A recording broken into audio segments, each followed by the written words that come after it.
Hey, it's AV. As requested, I'm going to show you guys how I made this inside pop-out panel card. I don't know what it's called, but let's just get right into it and I'll show you how it's done. I used heavyweight cardstock, 110 pounds from Cardstock Warehouse. It's called Black Licorice. And this beautiful Altenew stamp set comes with the stamps, the stencil, and the die cuts. I will only use the stamp set for this card. I used an acrylic block and some Versamark ink. And yes, I did some hand stamping. I don't really like to hand stamp, but for this, I'm just making some pattern paper. So I just hand stamped. I do the background. I grab my Wow Clear Embossing Powder. I cover that, and then I heat set it to make a beautiful background. From here, I grabbed my waffle flower border frame. It's a fat one. I use the inside piece and the border. I'll use my nesting spellbinders die, and I'll die cut a frame from that.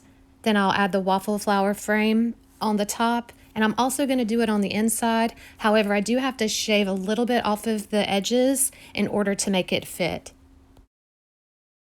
I cut out 6 1/4 by 5 1/2 from the same heavyweight cardstock, and I will score that at 2 and 4 inches. From here, I fold the back piece back and the front piece back for the Z fold, and of course I take my bone folder and I secure those folds. I cut 3 by 1 1/2 inch piece of paper from the cardstock and I fold it in half. I wrap double-sided adhesive tape around this piece, and then I will cut it down to size to match the borders of the card.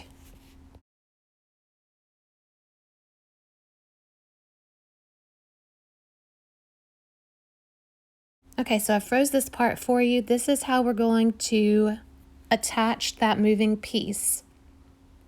So we'll make sure that we only glue the back portion of that fold. See, everything else still moves. Now we're going to take our little hinges that we made and release the double-sided adhesive tape from that. And we're going to put those flaps on the top and the bottom, fold it over. And now fold your top piece over. And once you've done that, you have that moving piece. Now I'm going to attach the frame only to that one side, and I made sure to match up all the pattern pieces so that way it just has a nice flow to it. And now all we have to do is decorate. This is a super cute set from My Favorite Things, little champagne glasses, perfect for the occasion. I'm building a shaker by adding double-sided adhesive tape to one of the glasses. From there, I'll release that backing and I'll add a piece of acetate to that.